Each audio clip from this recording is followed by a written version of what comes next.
మీ పార్టీలోకి బాలినేని శ్రీనివాసరెడ్డి వస్తున్నారు అనేటువంటిది ఒక చర్చ జనసేనలోకి. ఎందుకంత ఆశ్చర్యంగా ఫేస్ పెట్టారు?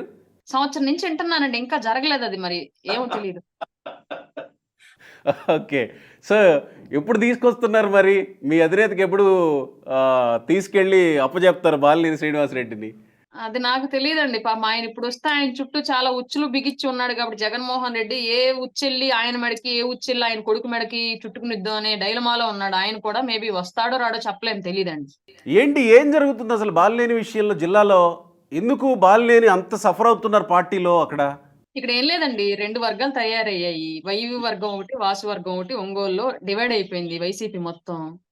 2 వర్గాలు భూ కుంభకోణాల్లో నిందితులుగా ఉన్నారు. 2 వర్గాలు ఉన్నారు. వందలు, వేల ఎకరాలు ఆక్రమించున్నారు. చుట్టుపక్కల ప్రకాశం జిల్లా వ్యాప్తంగా ఇటు మార్కాపురం నుంచి ఇటు దేవరంపాడు సైడ్ ఇంకా సరౌండింగ్ కోస్టల్ కారిడార్ వరకు కూడా దాదాపుగా వందల ఎకరాలు ఆక్రమించేసున్నారు. ఈ ఓకే. ఈ ఈ ఇరు వర్గాల మధ్య వచ్చిన గొడవల్లో ఒకళ్ళదొకళ్ళు బయట పెట్టుకొని పోలీసులకు దొరికిపోయారు.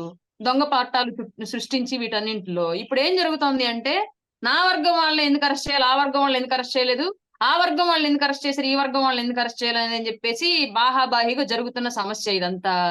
జగన్మోహన్ రెడ్డి గారి దగ్గర ఆల్రెడీ వాసు గారికి ఉన్న పరపతి అనేది కొంతవరకు తగ్గింది. వైవి హవానే నడుస్తోందని చెప్పేసి తెలుస్తోంది. రాబోయే రోజుల్లో కూడా వైసీపీ నుంచి ఒంగోలు టికెట్ వాసు గారికి లేదు. వేరే ఎవరో వ్యక్తి వస్తున్నాడు. మేబీ వైవి అవ్వచ్చు. లేదంటే ఇంకా వైవి ప్రపోజ్ చేసిన ఇంకొక వ్యక్తి ఎవరో వస్తారని చెప్పేసి ఒక టాక్ నడుస్తోంది. ఇప్పుడు బయటికి రావడానికి ఈ భూ కుంభకోణాల ఉచ్చుల్ని ఎక్కడ బిగించి గట్టిగా లాగేస్తాడో జగన్మోహన్ రెడ్డి అని చెప్పేసి వాసు గారు సందేహిస్తున్నారని ఆల్రెడీ ఒంగోలులో నడుస్తున్న టాక్. ఇది జరుగుతున్న విషయం వాళ్ళ పార్టీలో. అందరూ దొంగలే, కాకపోతే ఒక చోట చేరి పంపకాల తేడాలొచ్చి బయటపడ్డారు. బాలినేని వాసు గారు మీ పార్టీలోకొస్తే ఆయనకి సీటు సిద్ధం చేసి పెడుతున్నట్టే అనుకోవాలా? అలా ఏమీ లేదండి. నాకు తెలిసినంత వరకు నాకు వినిపించిందండి. వాసు గారు వస్తారు జనసేనలోకి అని నేను 100% నమ్మట్లేదు.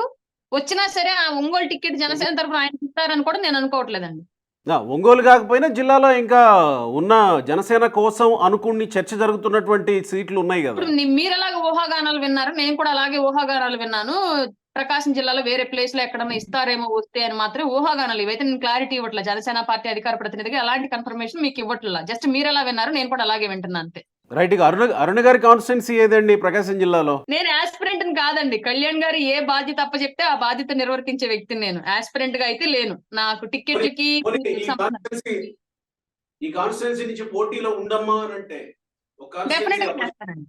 డెఫినిట్‌గా చేస్తాను. చెప్పాను గదండీ! కళ్యాణ్ గారి రాజకీయంగా ఏ బాధ్యత అప్పగించినా దాన్ని తూచా తప్పకుండా పాటించడానికి సిద్ధంగా ఉన్నాను. రైట్ అండి. Thank you very much Arun garu. Thank you అండి.